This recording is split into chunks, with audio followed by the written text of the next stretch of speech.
Hello everyone. तो आज की इस वीडियो में हम अकाउंटिंग टर्मिनोलॉजीज के बारे में देखेंगे। अगर आप अकाउंटिंग स्टार्ट करना चाहते हैं तो आपके लिए यह वीडियो बहुत ही यूज़फुल रहेगा, क्योंकि इस वीडियो में हम अकाउंटिंग के बेसिक्स को समझेंगे और अपने बेस को तैयार करेंगे, यानी नींव को तैयार करेंगे। और अगर नींव मजबूत हो तो हम आगे अकाउंटिंग को अच्छे से कर सकते हैं।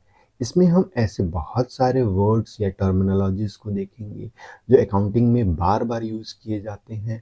तो जो नॉन अकाउंटिंग बैकग्राउंड से हैं या जिन्हें अकाउंटिंग का कुछ भी नॉलेज नहीं है, उन्हें इन वर्ड्स के बारे में जानना बहुत ही ज़रूरी है। ओके, तो ये वीडियो आपके लिए बहुत ही हेल्पफुल होने वाली है। तो चलिए शुरू करते हैं और समझते हैं डिफरेंट अकाउंटिंग टर्मिनोलॉजीज के बारे में।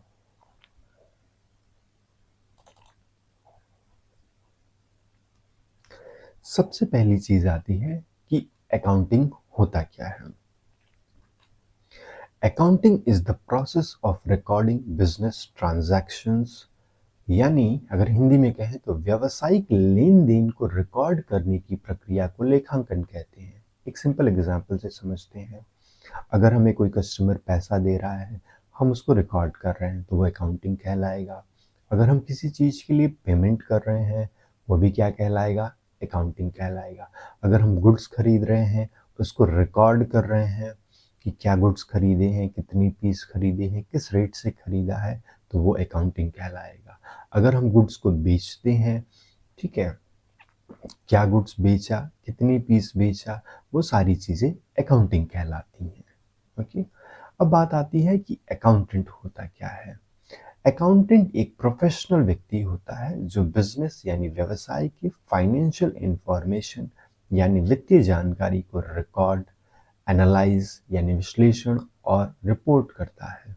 या कोई भी ऐसा व्यक्ति हो सकता है जिसको अकाउंटिंग का नॉलेज हो, यानी कि वो उसके बारे में पहले से पढ़ा हुआ हो, अकाउंटिंग करना जानता हो, तो उसे हम अकाउंटेंट कह सकते हैं। अब अगली चीज है कि आखिर अकाउंटिंग करेंगे क्यों, why accounting is done. Okay, किसी भी बिजनेस को ठीक ढंग से चलाने के लिए और जरूरी है कि हम सही तरीके से उसका हिसाब रखें। यह जानने के लिए कि व्यापार में प्रॉफिट यानी लाभ या लॉस यानी हानि हुई है, यह चीज जानने के लिए हमें अकाउंटिंग करना बहुत ही जरूरी है। बेहतर व्यवसायिक निर्णय यानी बेटर बिजनेस डिसीजंस को लेने के लिए हम अकाउंटिंग का यूज करते हैं। इसीलिए अकाउंटिंग एक बहुत ही इंपॉर्टेंट रोल है और इसीलिए सभी बिजनेस अपने बिजनेस के लिए अकाउंटिंग करते हैं। अकाउंटिंग प्रक्रिया को हम 1 वर्ष की अवधि के लिए रिकॉर्ड करते हैं, यानी कि अकाउंटिंग प्रोसेस जो होता है हम वो 1 ईयर के लिए करते हैं। 1 वर्ष की अवधि के बाद हम अकाउंटिंग प्रक्रिया को दोबारा दोहराते हैं, यानी कि 1 वर्ष जैसे ही खत्म हो जाता है, फिर से हम अकाउंटिंग प्रोसेस को फिर से नए सिरे से शुरू करते हैं। अकाउंटिंग की 1 वर्ष की अवधि यानी 1 वर्ष की पीरियड को हम फाइनेंशियल पीरियड और हिंदी में इसे वित्तीय वर्ष कहते हैं। भारत में जो है फाइनेंशियल पीरियड यानी वित्तीय वर्ष 1 अप्रैल से शुरू होता है और यह अगले वर्ष 31 मार्च को समाप्त हो जाता है। फॉर एग्जाम्पल, अगर यह फाइनेंशियल पीरियड 1 अप्रैल 2024 को स्टार्ट हुआ है, तो वह अगले साल 31 मार्च 2025 को एंड हो जाएगा और फिर 1 अप्रैल 2025 से हम नए सिरे से हिसाब किताब रखना स्टार्ट करते हैं। अब बात आती है कि टाइप्स ऑफ अकाउंटिंग। अकाउंटिंग कितने टाइप से हम लोग कर सकते हैं। तो जनरली हम लोग अकाउंटिंग 2 टाइप से कर सकते हैं। एक होता है मैनुअल अकाउंटिंग और दूसरा होता है कंप्यूटराइज्ड अकाउंटिंग। अब बात करते हैं इन दोनों टाइप्स ऑफ अकाउंटिंग की। तो सबसे पहला है मैनुअल अकाउंटिंग। मैनुअल अकाउंटिंग में हम फाइनेंशियल ट्रांजैक्शंस यानी वित्तीय लेन देन को हाथों से दर्ज किया जाता है, यानी इसमें कंप्यूटर का कोई भी यूज नहीं होता है। हम हाथों से रजिस्टर्स और लेजर्स यानी खाता बही का उपयोग करके इन ट्रांजैक्शंस को रिकॉर्ड कर सकते हैं। वही चीज लिखा हुआ है यहाँ पे। इसमें वित्तीय लेन देन को रिकॉर्ड करने के लिए रजिस्टर्स यानी लेजर, बही खाता और अन्य पुस्तकों का उपयोग किया जाता है।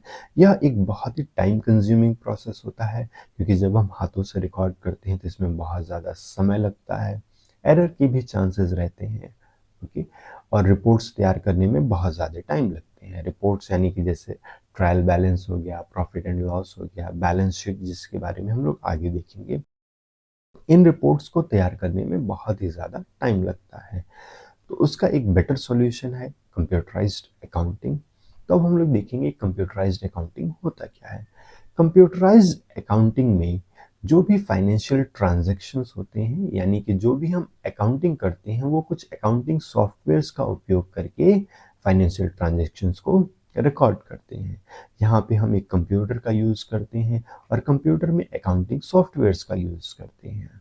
कुछ एग्जाम्पल्स है अकाउंटिंग सॉफ्टवेयर्स के, जैसे कि Tally, Marg, Quick Book, M profit, busy.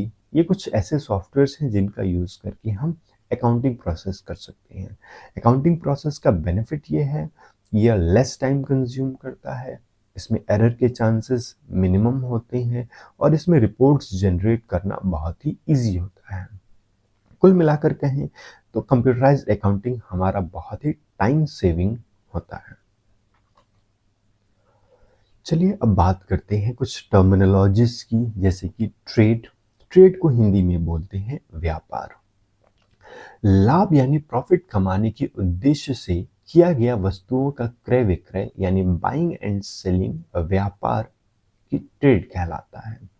जैसे अगर हमारे एक कपड़े की शॉप है, तो अगर हम कपड़ा खरीद रहे हैं और बेच रहे हैं, जहाँ पे हमारा मोटिव क्या है, प्रॉफिट कमाना यानी कि लाभ कमाना हमारा उद्देश्य है, तो वो हमारा ट्रेड कहलाएगा, यानी कि हम वहाँ पे ट्रेड कर रहे हैं। ओके, अब बात करते हैं प्रोफेशन। प्रोफेशन को हिंदी में बोलते हैं पेशा। अब ये पेशा होता क्या है, इसको समझते हैं। ऐसा कोई वैधानिक कार्य यानी कि लीगल वर्क जिसे करने से पूर्व अभ्यास यानी प्रैक्टिस की आवश्यकता हो और जिस कार्य से आय अर्जित यानी इनकम जनरेट हो, उसे पेशा कहते हैं। चलिए एक एग्जाम्पल से इसको समझते हैं। जैसे कि एक डॉक्टर है। अब डॉक्टर का काम कोई भी नहीं कर सकता, उसके लिए पहले से एक प्रॉपर नॉलेज की ज़रूरत होती है, एक पूर्व अभ्यास यानी प्रैक्टिस की ज़रूरत होती है और इससे इनकम जनरेट होता है। तो ये डॉक्टर हमारा क्या कहलाएगा, एक प्रोफेशन कहलाएगा। वैसे ही कुछ और भी प्रोफेशंस हैं, जैसे कि टीचर, लॉयर, कुक।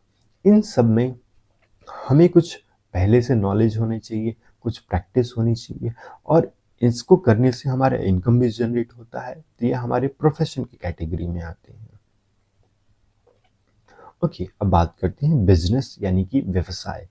बिजनेस एक व्यापक शब्द है जिसमें ट्रेड और प्रोफेशन दोनों आते हैं। तो अगर हम ट्रेड और प्रोफेशन दोनों को मिला दें तो ये हमारा जो बिजनेस कहलाता है। अर्थात किसी जगह पर जहां खरीद और बिक्री के साथ प्रोफेशनल लोग लाभ कमाने के उद्देश्य से काम करते हैं, तो इसे बिजनेस कहते हैं। ओके, बात करते हैं बिजनेस के ओनर। ओनर यानी कि मालिक। हर एक बिजनेस का एक ओनर होता है या मल्टीपल ओनर्स हो सकते हैं। ओके, ओनर यानी मालिक वह होता है जो बिजनेस में पैसा लगाता है, बिजनेस का संचालन करता है। जो भी व्यक्ति बिजनेस में पैसा लगाएगा, बिजनेस को संचालन करेगा यानी बिजनेस को चलाएगा, वह उसका ओनर यानी कि मालिक कहलाता है। अकाउंटिंग में अलग अलग टाइप के बिजनेस ओनर्स होते हैं। तो अगली टॉपिक जो हम लोग देखेंगे, बिजनेस में अलग अलग टाइप्स के ओनर होते हैं, तो इसके बारे में हम लोग देखते हैं। पहला है प्रोपराइटर यानी कि एकांकी व्यापारी। पार्टनर, इसको हिंदी में कहते हैं साझेदार। और शेयर होल्डर, इसको हिंदी में भी शेयर होल्डर ही कहते हैं। अब आइए इन सभी प्रोपराइटर, पार्टनर्स और शेयर होल्डर्स क्या होते हैं, इनको एक एक करके हम लोग डिटेल में देखते हैं। तो सबसे पहले बात करते हैं प्रोपराइटर यानी एकांकी व्यापारी। वह होता है जो अकेले बिजनेस में पैसे लगाता है, लाभ एवं हानि का स्वयं जिम्मेदार होता है, उसे एकांकी व्यापारी कहते हैं। अगर एक आदमी ही बिजनेस में पैसा लगाता है, उसे हम क्या बोलते हैं, प्रोपराइटर। फायदा हो तो उसे ही होगा और अगर कोई लॉस होता है यानी हानि होती है तो उसे ही होगी।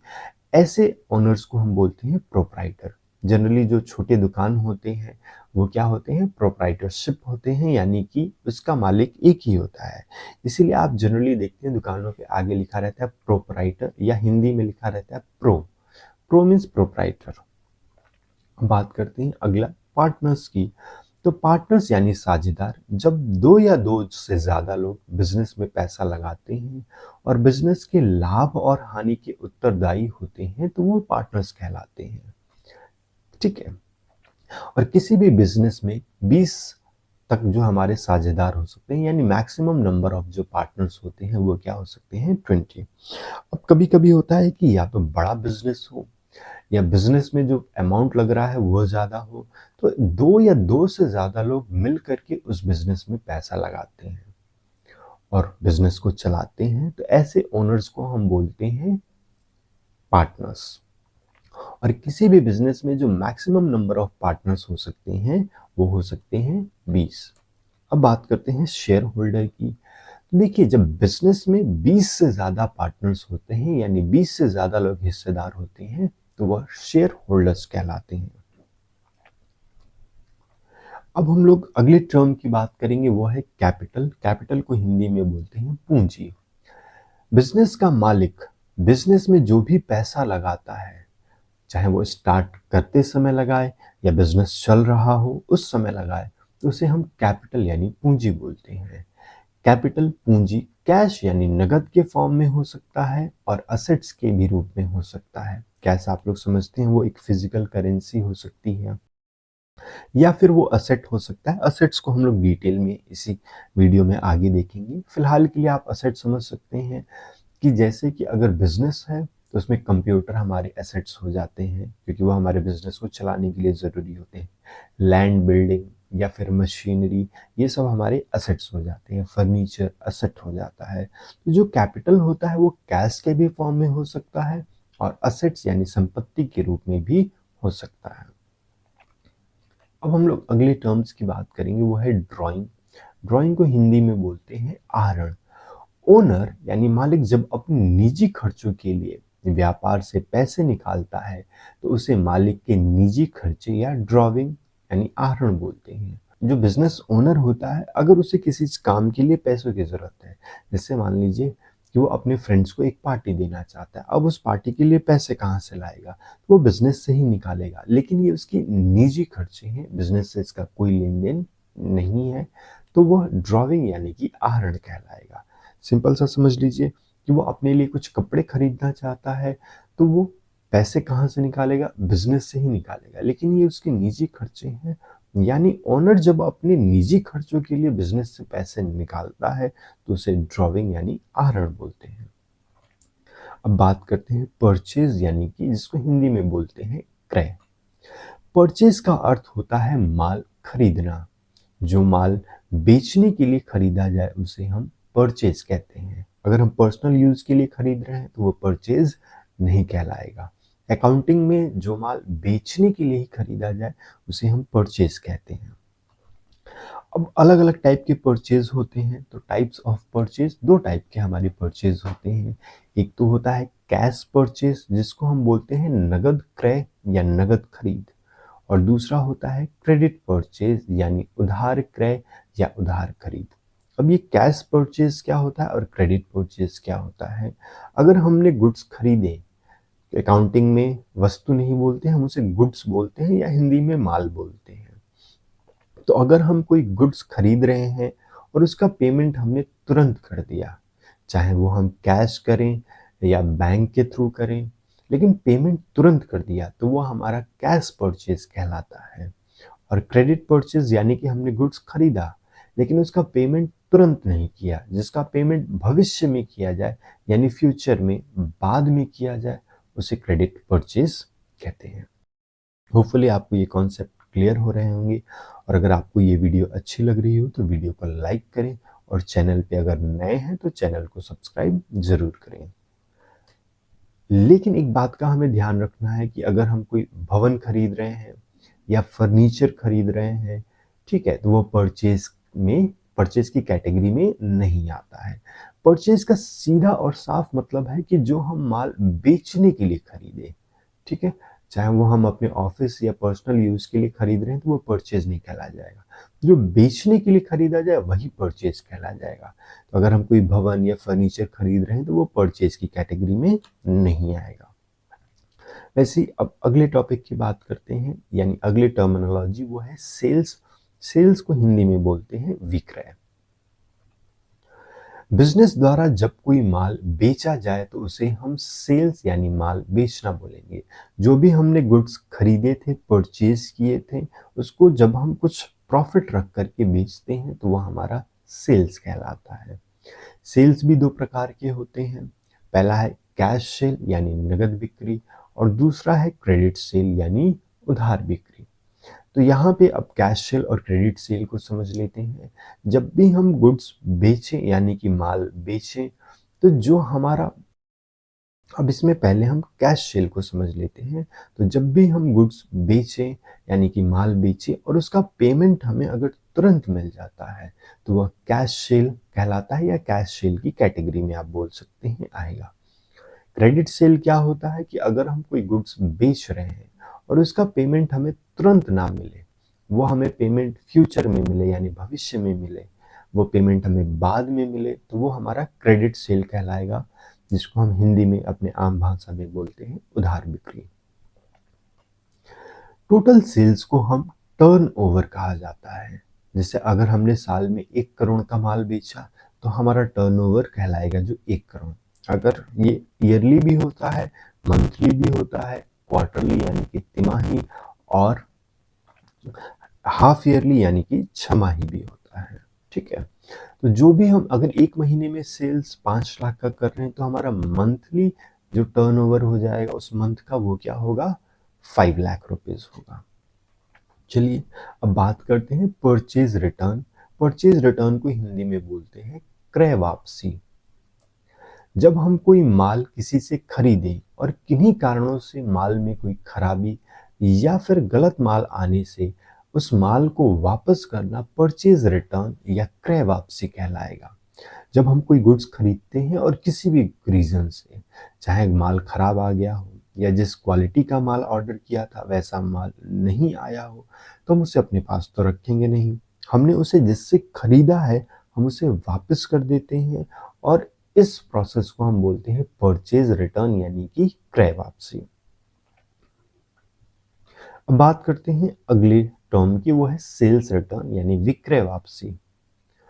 जब भी हम कोई माल बेचें तो बेचा जाने वाला माल या बेचे गए माल में कुछ खराबी मिलने या गलत माल जाने पर उस माल को वापस लेंगे तो यह सेल्स रिटर्न यानी कि विक्रय वापसी कहलाता है। हमने कुछ गुड्स सेल किए और उस गुड्स में कुछ खराबी आ गई, या फिर कस्टमर ने कुछ और मांगा था, हमने किसी और क्वालिटी का माल भेज दिया, तो कस्टमर जिसको हमने बेचा था वह हमें बेचा हुआ माल वापस करेगा, और यह सेल्स रिटर्न कहलाएगा। देखिए, सेल्स रिटर्न और परचेज रिटर्न में बहुत सारे लोग कंफ्यूज हो जाते हैं, तो आपको बहुत ही सिंपल रखना है। जब भी आप अकाउंटिंग करें अपने पॉइंट ऑफ व्यू से सोचें कि हमने माल खरीदा था, और अगर खरीदा हुआ माल वापस कर रहे हैं तो परचेज रिटर्न, हमने गुड्स बेचा था और बेचा हुआ माल वापस आ रहा है तो सेल्स रिटर्न। तो हमेशा अपने ही पॉइंट ऑफ व्यू से सोचिए, तो आपके लिए अकाउंटिंग बहुत ही इजी हो जाएगा। ओके, अब बात करते हैं स्टॉक। स्टॉक को हिंदी में बोलते हैं रहतिया। हमारे पास वर्तमान में जो भी माल रखा होता है वह हमारा स्टॉक कहलाता है। फॉर एग्जाम्पल, अगर हमारे इलेक्ट्रॉनिक की शॉप है, आज करंट में हमारे पास अगर 10 fridge, 10 washing machine, 20 televisions, 50 AC हैं तो यह हमारा स्टॉक कहलाता है। तो जो भी हमारे पास वर्तमान में जो भी माल रहता है उसे हम स्टॉक कहते हैं। अब दो स्टॉक्स होते हैं, एक क्लोजिंग स्टॉक होता है और ओपनिंग स्टॉक होता है। इसे भी हम लोग समझते हैं। साल यानी कि वित्तीय वर्ष, पहले हम लोगों ने देखा वित्तीय वर्ष क्या होता है। जो फाइनेंशियल ईयर होता है उसी को हम वित्तीय वर्ष बोलते हैं। तो वित्तीय वर्ष के अंत में यानी कि उसके एंड में 31 मार्च के को जो माल बिना बिके रह जाए उससे हम उस साल का क्लोजिंग स्टॉक यानी अंतिम रहतिया करते हैं। अब मान लीजिए हमारे पास 31 मार्च को 10 piece fridge 10 piece, washing machine 20 piece, television और 50 पीस एसी अगर बच गया है तो वो हमारा क्लोजिंग स्टॉक कहलाएगा। और यही क्लोजिंग स्टॉक अगले साल यानी कि 1 अप्रैल को ओपनिंग स्टॉक बन जाएगा। ओके, तो क्लोजिंग स्टॉक ईयर के एंड में जो भी माल बिना बिके रह जाए उसे हम क्लोजिंग स्टॉक बोलेंगे, और वही क्लोजिंग स्टॉक 1 अप्रैल को ओपनिंग स्टॉक बन जाता है। होपफुली आप कॉन्सेप्ट को समझ रहे होंगे। अगर आपको किसी भी कॉन्सेप्ट में डाउट है तो आप कमेंट आउट कर सकते हैं, उसे हम वहाँ पे एक्सप्लेन करने की कोशिश करेंगे। ओके, अब बात करते हैं क्रेडिटर यानी कि लेनदार। अब ये क्रेडिटर क्या होता है?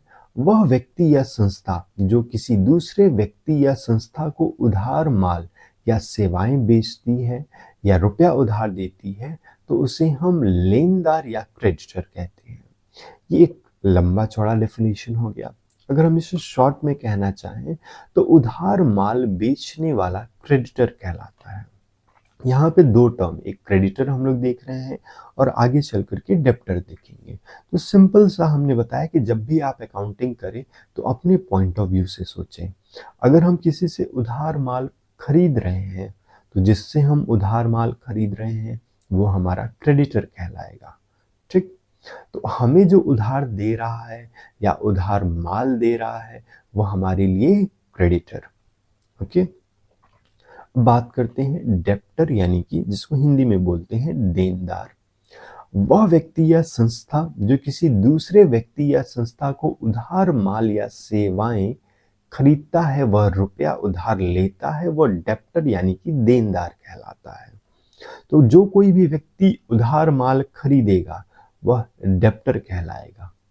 सिंपल सा एक लाइन में अगर कहना चाहें तो उधार माल खरीदने वाला डेबिटर कहलाता है। सिंपल सा दोनों चीज़ों को एक साथ, क्रेडिटर और डेबिटर को एक साथ क्लियर करते हैं। जैसे हमने बोला अकाउंटिंग प्रोसेस करें तो अपने पॉइंट ऑफ व्यू से सोचें। अगर हम XYZ कंपनी से उधार माल खरीद रहे हैं तो वह XYZ कंपनी हमारे लिए क्रेडिटर कहलाएगा। और अगर हमने रमेश कुमार को माल बेचा, उधार माल बेचा, तो वह हमारे लिए क्या कहलाएगा? डेप्टर। यानी कि अगर हम किसी को उधार दे रहे हैं तो वो हमारे लिए डेप्टर, और अगर हम किसी से उधार ले रहे हैं तो वो हमारे लिए क्रेडिटर। अब उधार में वो पैसे भी हो सकता है, वो गुड्स भी हो सकता है। गुड्स खरीदते भी हैं तो भी जिससे खरीद रहे हैं वो क्रेडिटर, और जिसको हम दे रहे हैं हमारे लिए वो क्या कहलाएगा? डेब्टर। बार बार कह रहे हैं कि आप अकाउंटिंग प्रोसेस करें तो अपने ही पॉइंट ऑफ व्यू से सोचें, तो आपके लिए अकाउंटिंग प्रोसेस बहुत ही इजी हो जाएगा। चलिए अब अगले टर्म की बात करते हैं, लायबिलिटीज। लायबिलिटीज को हिंदी में बोलते हैं दायित्व। स्वामी के धन के अतिरिक्त बिजनेस का वित्तीय दायित्व यानी कर्जे लायबिलिटीज कहलाता है। वह धन जो व्यवसायिक उपक्रम में दूसरों को देना होता है दायित्व कहलाता है। कुछ एग्जाम्पल से इनको समझते हैं, जैसे कि क्रेडिटर यानी कि लेनदार, जिससे हमने उधार माल खरीदा हुआ है, अभी हम लोगों ने देखा, उससे हम क्या कहते हैं? क्रेडिटर यानी कि लेनदार कहते हैं। अब इनसे जो उधार लिया है उसे हमें चुकाना है तो वो हमारी क्या कहलाएगी? लायबिलिटीज। दे बिल, जो भी उधारी बिल है वो सारी चीजें हमें चुकानी होती हैं। तो बिजनेस उपक्रम में यानी कि बिजनेस प्रोसेस में जो दूसरों को देना होता है वो दायित्व कहलाता है। जैसे अगर बिजनेस में ओनर ने कोई लोन लिया हुआ है तो वह लायबिलिटी है यानी कि उसे चुकाना है, तो लोन यानी कि ऋण हमारा लायबिलिटीज कहलाएगा। चलिए अब अगले टॉपिक की तरफ बढ़ते हैं, वो है एक्सपेंस, जिसको हम बोलते हैं खर्चे यानी कि व्यय। एक्सपेंस दैनिक, साप्ताहिक और महीने आदि में होते हैं। ये वे लागतें होती हैं जो इन्हें किसी व्यवसाय में आय अर्जित करने की प्रक्रिया में व्यय किया जाता है। एग्जाम्पल, विज्ञापन व्यय, कमीशन, किराया, वेतन, मजदूरी, टेलीफोन बिल इत्यादि। अब देखिए कोई भी बिजनेस ऐसे नहीं चलता है, हमें उसमें कुछ ना कुछ खर्चे करने पड़ते हैं। बिजनेस को चलाने के लिए या उससे आय अर्जित करने के लिए हमें कुछ खर्चे करने पड़ते हैं। जैसे कि अगर हमें माल बेचना है, गुड्स बेचना है, तो हमें ऑफिस चाहिए, या तो हम खरीदें या रेंट पे रहें। ठीक है, अगर हम रेंट दे रहे हैं तो वह एक्सपेंस हो जाएगा। टेलीफोन बिल हमारे बिजनेस को चलाने के लिए सुचारू रूप से बहुत ज़रूरी है, तो वह हमारा एक्सपेंस कहलाएगा। अगर हम स्टाफ को सैलरी दे रहे हैं तो वो भी हमारा एक्सपेंस कहलाएगा। यानी कि किसी व्यवसाय में आय अर्जित करने की प्रक्रिया में ये सारे व्यय हो रहे हैं, यानी ये सारे खर्चे हो रहे हैं, तो हम इन्हें एक्सपेंस कहते हैं। अब एक्सपेंस दैनिक यानी कि डेली भी हो सकते हैं, जैसे कि चाय पानी नाश्ता, ये दैनिक में आ जाते हैं। साप्ताहिक कुछ खर्चे हमारे यानी कि एक्सपेंसेस वीकली होते हैं, और कुछ महीने यानी कि मासिक होते हैं, जैसे कि टेलीफोन बिल हो गया, सैलरी हो गया, और कुछ ईयरली होते हैं जो साल में हमें एक बार देने होते हैं। होपफुली आपको एक्सपेंस समझ में आ गया होगा। तो चलिए अब समझते हैं एक्सपेंस के टाइप। तो हमारे एक्सपेंस दो टाइप के होते हैं। एक होता है डायरेक्ट एक्सपेंस यानी कि प्रत्यक्ष व्यय, और दूसरा होता है इनडायरेक्ट एक्सपेंस यानी अप्रत्यक्ष व्यय। अब हम इनको डिटेल में समझेंगे कि डायरेक्ट एक्सपेंस क्या होता है और इनडायरेक्ट एक्सपेंस क्या होता है। डायरेक्ट एक्सपेंस किसी माल के उत्पादन से लेकर विक्रय योग्य स्थिति में लाने तक के जो भी खर्चे होते हैं उन्हें डायरेक्ट एक्सपेंस कहा जाता है। यानी हम एक लाइन में अगर इसे सिंपल टर्म्स में समझाना चाहें तो फैक्ट्री से यानी कि मैन्युफैक्चरिंग, जहाँ पे चीज़ों का निर्माण होता है, उन्हें बनाया जाता है, तो अगर फैक्ट्री से कोई एक्सपेंस हो रहा है, चाहे वो फैक्ट्री का रेंट हो, या फैक्ट्री का इलेक्ट्रिसिटी बिल हो, या वेजेस यानी कि मजदूरी हो, तो ये सारे क्या कहलाएंगे? Direct expense. और इनडायरेक्ट एक्सपेंस क्या होता है? कार्यालय से संबंधित सभी खर्चे इनडायरेक्ट एक्सपेंस कहलाते हैं, जैसे ऑफिस का किराया, लाइट बिल इत्यादि। तो जो हमारे ऑफिस से होने वाले एक्सपेंस हैं, चाहे वो ऑफिस का किराया हो, ऑफिस का इलेक्ट्रिसिटी बिल हो, ऑफिस के स्टाफ की सैलरी हो, तो ये सभी हमारे इनडायरेक्ट एक्सपेंस कहलाते हैं। सिंपल सा टर्म है डायरेक्ट और इनडायरेक्ट एक्सपेंस। एक लाइन में अगर आप याद रखना चाहें तो अगर हमारे फैक्ट्री से जो भी एक्सपेंस हो रहे हैं वो हमारे डायरेक्ट एक्सपेंस कहलाएंगे, और वही अगर हमारे ऑफिस से एक्सपेंस हो रहे हैं तो वो इनडायरेक्ट एक्सपेंस कहलाएंगे। इसका यूज़ हम लोग लेजर्स बनाते समय बहुत ज़्यादा करते हैं, तो इन कॉन्सेप्ट्स को आप बहुत अच्छे से समझिएगा। ओके, अब बात करते हैं इनकम। इनकम यानी कि आय। रेवेन्यू या आय आगमन में से हम एक्सपेंस यानी कि व्यय को जो घटाने के बाद जो शेष बचता है उसे इनकम यानी आय कहा जाता है। तो हम ये फॉर्मूला भी डिराइव कर सकते हैं कि income is equals to revenue minus expense. Okay, जैसे अगर किसी व्यक्ति की रेवेन्यू 1 करोड़ है, और अगर हम उसमें से एक्सपेंस यानी कि मान लेते हैं एक्सपेंस 10 लाख रुपए है, तो जो 90 लाख रुपए हैं वो उसका क्या हो जाएगा? इनकम हो जाएगा। तो रेवेन्यू में से अगर हम एक्सपेंस घटाते हैं तो वो हमारा इनकम कहलाता है। अब इनकम भी हमारे दो टाइप्स के होते हैं। तो types of income, direct income यानी प्रत्यक्ष व्यय, और इनडायरेक्ट इनकम यानी अप्रत्यक्ष व्यय। चलिए इसको अप्रत्यक्ष व्यय और प्रत्यक्ष व्यय को हम लोग डिटेल में समझते हैं। डायरेक्ट इनकम वह इनकम यानी आय जो मुख्य व्यापार से आए उसे हम डायरेक्ट इनकम कहते हैं। उदाहरण के लिए अगर किसी की कपड़े की दुकान है तो उसकी डायरेक्ट इनकम कपड़े बेचकर मिलने वाले इनकम से होगी। और इनडायरेक्ट इनकम मुख्य व्यवसाय के अलावा अगर किसी भी या कहीं से भी पैसे आए तो उसे हम इनडायरेक्ट इनकम कहते हैं। चलिए एक एग्जाम्पल से डायरेक्ट इनकम और इनडायरेक्ट इनकम को समझने की कोशिश करते हैं। जैसा हम लोगों ने एग्जाम्पल में देखा कि अगर कपड़े का व्यवसाय है तो कपड़े बेच करके जो हमारा मेन बिजनेस है, उस मेन बिजनेस से जो पैसा आएगा उसे हम डायरेक्ट इनकम कहेंगे। और इनडायरेक्ट यानी कि मुख्य व्यवसाय के अलावा, जैसे कि अगर हमारी शॉप है, शॉप के ऊपर फर्स्ट फ्लोर हमारा खाली है, उसको हमने किराए पे दे दिया। अब उस रेंट से जो इनकम आ रहा है वह हमारा मेन बिजनेस नहीं है। तो मुख्य व्यवसाय यानी मेन बिजनेस के अलावा अगर किसी स्रोत से पैसे आ रहे हैं तो उसे हम इनडायरेक्ट इनकम कहते हैं। अब बात करते हैं असेट। असेट यानी कि संपत्ति। इस कॉन्सेप्ट को अच्छे से समझिएगा। असेट्स वे रिसोर्सेस यानी संसाधन हैं जिनका ओनरशिप, स्वामित्व और कंट्रोल, नियंत्रण बिजनेस एंटरप्राइज के पास होता है।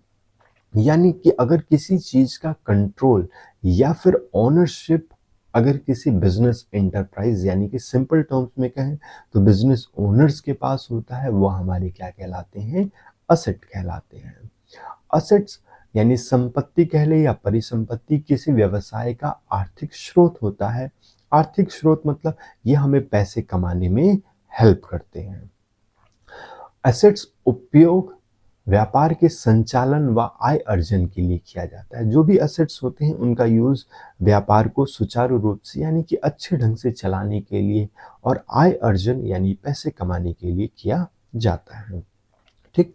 असेट्स जो होते हैं ये हमें भविष्य में लाभ पहुंचाते हैं। जब हम इन्हें खरीदते हैं तब हमें इसका कोई बेनिफिट नहीं होता है। जो असेट्स होते हैं वो हमें भविष्य में लाभ पहुंचाते हैं। इन सभी पॉइंट्स को हम लोग कुछ एग्जाम्पल के साथ देखेंगे। ठीक। एक पॉइंट छूट गया था, जिन्हें रुपयों में मापा जा सके वो हमारे असेट कहलाते हैं। चलिए इन सभी पॉइंट्स को हम लोग कुछ एग्जाम्पल के साथ देख लेते हैं। जैसे मशीनरी हो गया, लैंड बिल्डिंग हो गया, फर्नीचर हो गया। अब सिंपल सा समझिए, ये मशीनरी ना होंगे तो हमारे बिजनेस का काम नहीं चल पाएगा, यानी हमारी ये व्यवसायिक का आर्थिक स्रोत होते हैं। अब इन मशीनरीज पे जो ओनरशिप है या कंट्रोल है वो किसका होता है? बिजनेस के ओनर यानी मालिक का होता है। तो याद रखिए, अगर ओनरशिप है या कंट्रोल है या हमारे बिजनेस के आर्थिक स्रोत हैं या हमारे बिजनेस के संचालन यानी कि चलाने के लिए बिजनेस को और आय अर्जन के लिए जरूरी है, तो वो हमारे असेट्स कहलाएंगे। अब मशीनरी खरीदा तो हमें मशीनरी का बेनिफिट उसी समय नहीं हुआ, इसका हमें बेनिफिट फ्यूचर में होता है यानी कि भविष्य में होता है, तो यह हमारे असेट कहलाएंगे। जो भी असेट्स होते हैं उनका बेनिफिट हमें तुरंत नहीं मिलता है, उनका हमें बेनिफिट भविष्य में मिलता है। ठीक। तो होपफुली समझ में आ गया होगा। जिस भी बिजनेस के जो भी चीजें हैं जिस पे बिजनेस के ओनर का कंट्रोल हो, हक हो और इससे हमारे बिजनेस की आय हो, ओके, वो हमें भविष्य में लाभ पहुंचाते हैं, वो सारी चीजें हमारी क्या कहलाती हैं? असेट कहलाती हैं। अब बात करते हैं टाइप्स ऑफ असेट्स। तो असेट्स के दो प्रकार होते हैं। एक होता है फिक्स्ड असेट यानी जिसको हम बोलते हैं स्थायी संपत्ति, और दूसरा होता है करंट असेट, जिसको हम हिंदी में बोलते हैं अस्थायी संपत्ति। अब बात करते हैं फिक्स्ड असेट। फिक्स्ड असेट स्थायी संपत्ति। फिक्स्ड असेट वे असेट्स होते हैं जिन्हें लंबे समय के लिए रखा जाए, जैसे कि machinery, land and building, furniture etcetera, electronic goods. अब देखिए, ये जो हम असेट्स खरीदते हैं लंबे समय के लिए अगर खरीदें तो वो हमारा क्या कहलाएगा? Fixed asset. अब जैसे मशीनरी है तो ऐसा नहीं कि आज खरीदा और कल चेंज कर दिया। लैंड एंड बिल्डिंग आज खरीदा कल चेंज कर दिया। फर्नीचर आज खरीदा कल चेंज कर दिया, ऐसा नहीं होता है। ये जो भी एसेट्स हैं वो हम लंबे समय के लिए खरीदते हैं और ये लंबे समय तक चलते हैं, फिर उसके बाद ही चेंज होते हैं। तो अगर हम जिन्हें लंबे समय के लिए खरीदे वे फिक्स्ड असेट कहलाते हैं। और अगला होता है करंट असेट यानी कि अस्थायी संपत्ति या चालू संपत्ति। करंट असेट्स वे असेट्स होते हैं जिन्हें हम कम समय के लिए रखते हैं, यानी कि जो समय के साथ बदलते रहते हैं उन्हें हम करंट असेट बोलते हैं। Example debtor, stock, cash. चलिए अब बात करते हैं कैश की। तो कैश क्या हमारा असेट है? इस पे बिजनेस के ओनर का कंट्रोल है, हक है, ओनरशिप है, तो ये हमारा असेट कहलाएगा। ओके। अब जैसे कि हमारे पास आज 20 लाख रुपए हैं, कल घट करके 15 लाख भी हो सकते हैं, परसों बढ़ करके वो 30 लाख भी हो सकते हैं। तो ये जो असेट है वो टाइम टू टाइम चेंज हो रहा है, तो ऐसे असेट को हम करंट असेट बोलते हैं। चलिए अगले एग्जाम्पल के साथ समझते हैं। जैसे कि स्टॉक। स्टॉक हम लोगों ने देखा, इसको हिंदी में बोलते हैं रहतिया। आज हमारे पास 10 फ्रिज, 10 वॉशिंग मशीन, 20 टेलीविज़न और 50 एसी हैं। अब वो कुछ माल कल बिकेगा तो हो सकता है हमारे पास 8 फ्रिज रह जाएं, 8 वॉशिंग मशीन रह जाएं, 10 टीवी रह जाएं, 40 एसी रह जाएं। तो ये जो स्टॉक हैं वो समय समय के साथ चेंज हो रहे हैं, इसीलिए हम इनको क्या बोलते हैं, करेंट असेट्स। यानी वे असेट्स जो समय के साथ बदले, वे करेंट असेट्स। होपफुली ये टर्मिनोलॉजीज आपके लिए बहुत ही हेल्पफुल रहे होंगे, और अगर आपको कॉन्सेप्ट अच्छा लगा हो तो वीडियो को लाइक करना ना भूलें। Thank you and have a good day.